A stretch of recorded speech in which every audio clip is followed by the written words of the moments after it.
pour savoir comment ils vont aller ensemble pour établir la paix. Il faut encourager ça.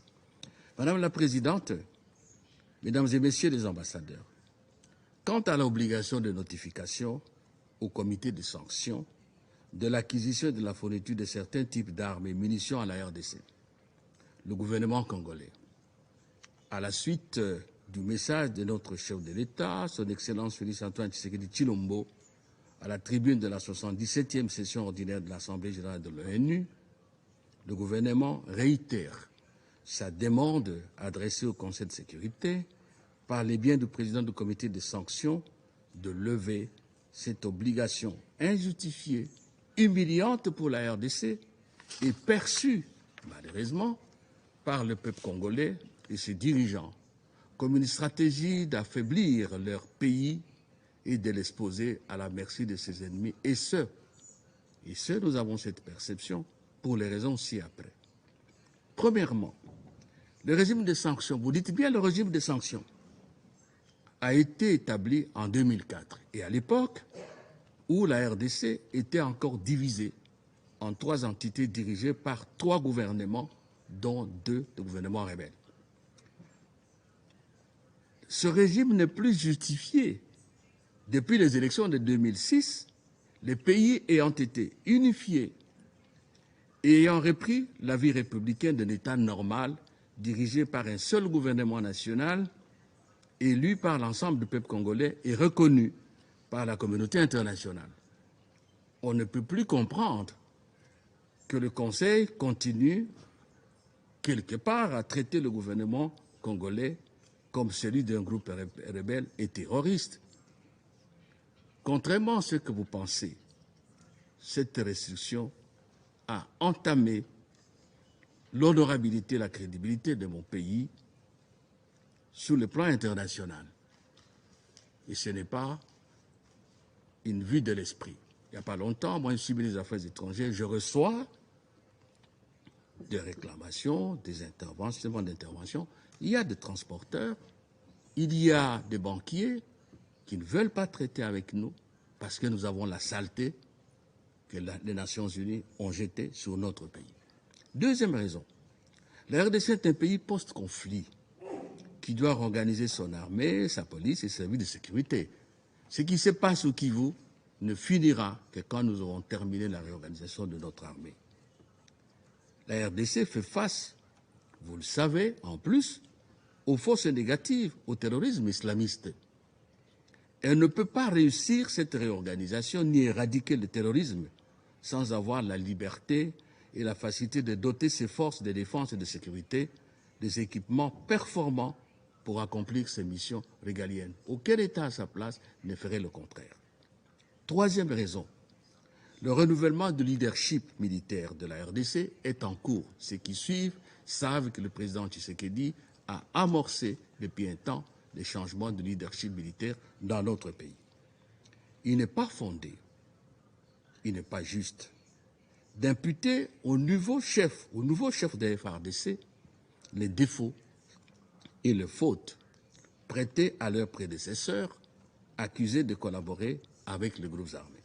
Quatrième raison, la réalité des rapports d'enquête de groupes d'experts de l'ONU et d'autres sources nationales et internationales indépendantes ont établi que les groupes armés en RDC sont approvisionnés en nombre de troupes et en armes, même sophistiquées, que même la MONUSCO n'a pas, qu'elle n'a pas, que ce groupe n'ont pas, par des pays voisins. Soumettre la RDC à l'obligation de notification, c'est-à-dire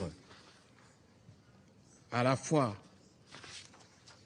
ce serait à la fois l'affaiblir en faveur de ses ennemis, non assujettis, eux, à une telle contrainte et peuvent acheter des armes et donner aux rebelles pour nous combattre. Mais nous, on ne peut pas s'équiper. Cela expose aussi notre pays à un autre danger. Tous les États tiennent au secret défense. Le secret défense pour la RDC n'existe pas, il est sur la place publique, c'est parce que même pour une machette, il faut déclarer. Cinquième raison, la RDC est en guerre dressée même à travers les fournisseurs, des entraves à la montée en puissance de son armée, notamment avec matériel de guerre performant, c'est l'affaiblir et la livrer en pâture à ses ennemis. Sixièmement, la RDC n'est ni fabricant ni importateur des armes nucléaires, chimiques ou de destruction massive pour qu'on puisse justifier sa mise sous haute surveillance des Nations Unies. Septième raison, et c'est important, des mécanismes ont été créés au niveau régional dans le cadre du processus de Nairobi et de Luanda et sont déjà opérationnels. Mécanisme ad hoc de vérification, ça existe, avec les Angolais. La force régionale de la communauté d'Afrique de l'Est existe pour neutraliser tous les groupes armés en RDC. Si le Conseil de sécurité estime que le système actuel de notification n'empêche pas la RDC de s'équiper, de se réorganiser, pourquoi alors le maintenir? À quoi sert-il? On parle de sanctions. Pourquoi sommes-nous sanctionnés? Madame la Présidente, Mesdames et Messieurs les ambassadeurs, si dans la résolution qu'il adoptera à l'issue de cette délibération, il peut plaire au Conseil de sécurité d'arriver à opérer un reconditionnement de la MONUSCO et à lever l'obligation inutile et injustifiée de notification des achats de matériel de guerre qui frappent injustement la RDC, nous aurons toutes les raisons de croire à une volonté réelle de l'ONU de mettre fin définitivement à la crise sécuritaire en RDC et de contribuer à la paix, à la stabilité dans la région des Grands Lacs. Personne ne pourra alors avoir rien à reprocher aux Nations Unies.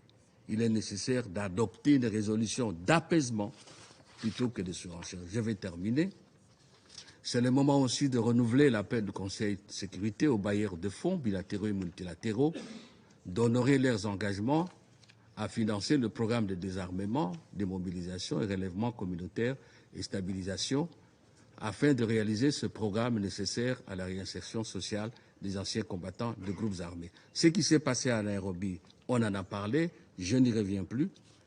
Et je termine. Je voudrais, au nom du chef de l'État et du Créer des sites web professionnels, c'est notre art. L'agence Immortal Making est à votre service pour la conception, le développement et la mise en ligne de tout type de sites web. Et en plus, c'est à bon prix.